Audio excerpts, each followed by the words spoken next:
Yo, what is up guys? Delboy here, aka Blue Collar Sports TV. Hopefully you guys are doing well. If you're new here, smash that like, hit subscribe, all of that good stuff. So today, Eddie Hearn has announced Matchroom Fightcamp, and he's announced all 3 shows and has confirmed several fights. Of course, Fightcamp will consist over the summer, starting end of July, going into August.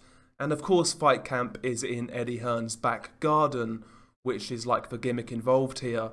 But nevertheless, he's announced these cards and announced several fights that are on these cards. So I thought I would do my initial reaction to these cards and give you my honest thoughts on these Fight Camp shows. Let's start with Fight Camp Week 1, headlined by Conor Benn versus Adrian Granados. Now, this fight to me is a bit of a weird one. Essentially, it all depends on what Granados has left. Granados has had a very hard career. He's been in there with top-level welterweights. And, yeah, he's a real good gatekeeper at his best. He's been in there with the likes of Sean Porter and gave Sean Porter a decent fight. He's fought Danny Garcia. He's fought Yordenis Ugas. He actually beat Amir Imam all those years ago. He fought Robert Easter Jr. He fought Javier Fortuna. You know, Granados has been in there with a lot of top-level opposition, much more experienced than Conor Benn. And for the most part, Granados is a guy who always gives a good account of himself, but recent form indicates that he is on the slide now. You know, if Granados can rewind the clock and be at his very best, I can see him giving Conor Benn some problems. But really, that fight's hard to really judge, just because I'm not really sure what Granados has left. So I'll say that's a solid fight. It's okay, you know, another sort of gatekeeper opponent for Conor Benn. But it is what it is. It's okay in my opinion. We then move on to Tommy McCarthy versus Chris Billam-Smith. In my opinion, the best fight on Fight Camp Week 1. Really good domestic cruiserweight fight. Tommy McCarthy is the European champion. Chris Billam-Smith is the Commonwealth champion, and the vacant British title at cruiserweight is also going to be on the line. Tommy McCarthy recently has been on really good form, and Chris Billam-Smith is a solid domestic level fighter. I think this one's going to be a really fun fight. It's a really even fight, to tell you the truth. I might lean towards Chris Billam-Smith, but as I said, Tommy McCarthy recently has made improvements, and he has been looking a lot better. So that's a real hard fight to call. I could see Tommy McCarthy outboxing Chris Billam-Smith, but also I could see Chris Billam-Smith catching Tommy McCarthy with a big shot and knocking him out. Really good fight though. That's the sort of thing I'm looking for in domestic boxing. Great fight between Tommy McCarthy and Chris Billam-Smith. We also have the return of Anthony Fowler, and to me this is extremely disappointing. I saw the poster for this Fight Camp Week 1, and it said Fowler versus Garcia, and I got slightly excited for a minute because I was thinking, damn, is it Sergio Garcia? But no, it's Roberto Garcia, who is at this point a journeyman, a gatekeeper. He's getting on in age now. Roberto Garcia recently fought Liam Smith and lost wide on points. Way back in the day, he fought Antonio Margarito and again lost wide on points. Roberto Garcia is a tough dude, but seen better days, long in the tooth. I mean, what does this fight really do for Anthony Fowler? Surely there's something better out there for Fowler at this stage. Ever since that Scott Fitzgerald loss, they've moved Fowler extremely carefully, and none of the fights that he's been in I've been interested in, to tell you the truth. So I don't like that fight. Fowler versus Roberto Garcia should be doing a lot better with Anthony Fowler. You also have a weird fight. This fight right here is out of left field. Avni Yildirim versus Jack Cullen. Now, Yildirim, as we know, fought at world level, but got smashed by Chris Eubank Jr. and obviously Canelo Alvarez. Yildirim, in my opinion, is not a world-class fighter, but I still see him as a couple of levels above Jack Cullen, who's a good domestic level fighter at 160 and 168. You know, Jack Cullen, you know, drawing to the likes of Zach Chelly, getting knocked out by Felix Cash. But, you know, most recently he did actually get a good win over the Scottish fighter. What was his name? Can we see? Yeah, John Doherty. He recently beat John Doherty in a good performance. So Jack Cullen's coming off a good win. He's a fun fighter. Both guys are quite aggressive. I would imagine Avni Yildirim wins that fight, but it's going to be a fun fight. It's going to be a fun fight, nevertheless. So there you go. You've also got the return of Shannon Courtney against TBA, not interested. Campbell Hatton's return, not interested. And somebody called Sandy Ryan, no idea who that is, not interested. So Fight Camp Week 1, there's a couple of good fights there. I like the Tommy McCarthy fight. I think it's a great fight. I think the Jack Cullen versus Avni Yildirim fight will actually be quite fun for what it is. Not many, doesn't come with great consequence in the division, but it's a fun fight. It's a fun fight. But let's move on to Fight Camp Week 2, 7th of August. Headlined by Kid Galahad versus James Jazza Dickens. This is for the vacant IBF featherweight title, vacated by Josh Warrington. And this is actually a rematch. These guys fought each other in September 2013, I want to say. Kid Galahad won that first fight by a late stoppage, but it was a really competitive fight, a really good fight. And yeah, now these guys are doing it again. Kid Galahad, I felt, looked really good in his last fight after the Josh Warrington loss. And James Jazza Dickens is coming off some really good form. He won the Golden Contract at featherweight, so both guys have looked pretty good recently. First fight was good. You can argue that these guys shouldn't be fighting for a world title, especially Jazza Dickens, but all in all, I think it's a well-matched fight. I would back Kid Galahad to win again, but I think it's a pretty decent fight, in all honesty. You've also got the return of Florian Marku. Florian Marku is fighting Maxime Prodan, and Maxime Prodan has like 15 knockouts in 19 wins. He's got 1 draw, unbeaten.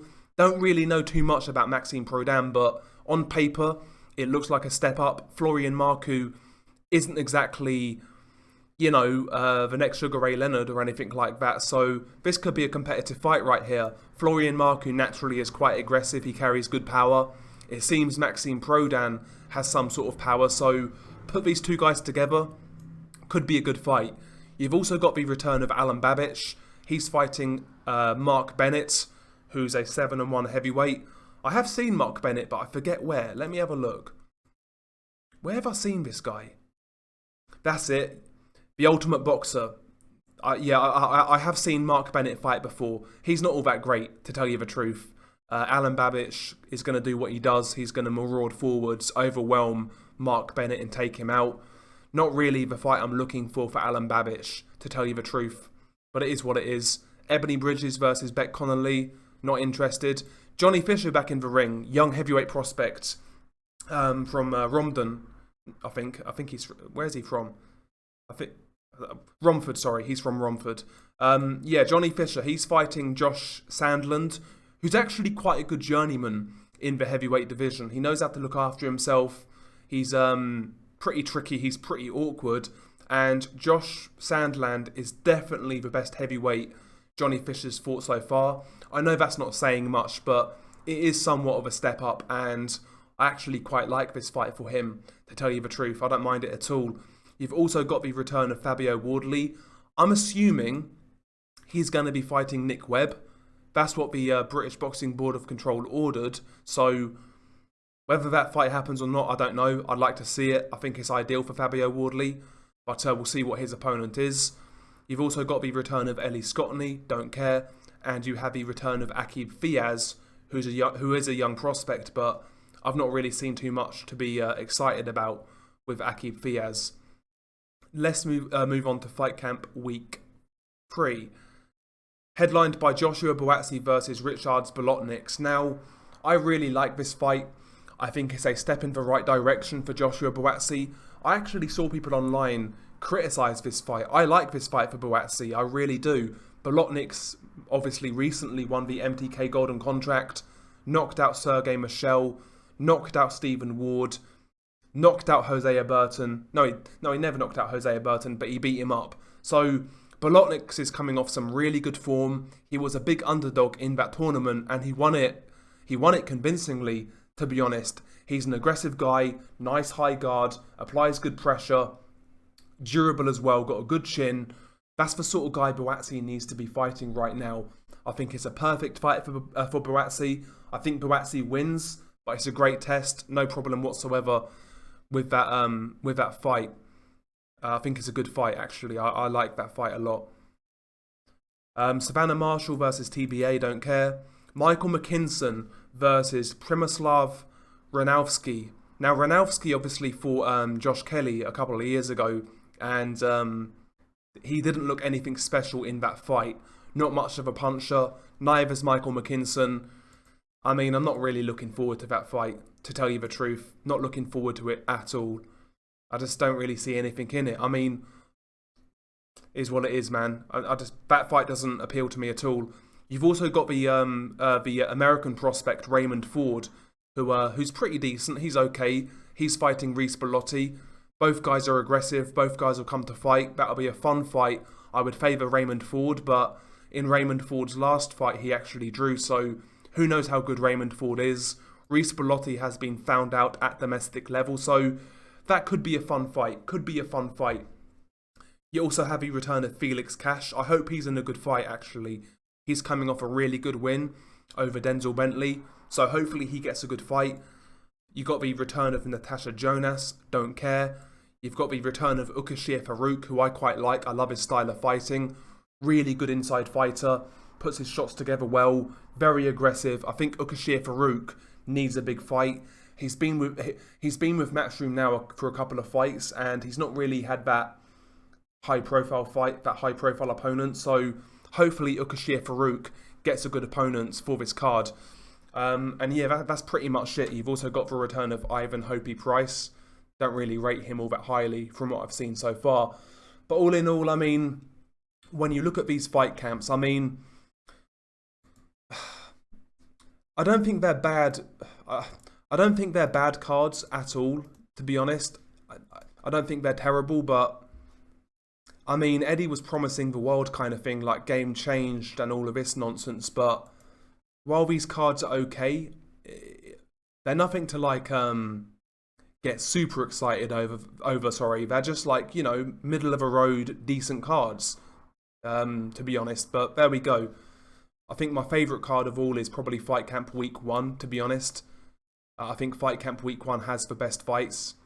Tommy McCarthy versus Chris Billum-Smith's a really good fight.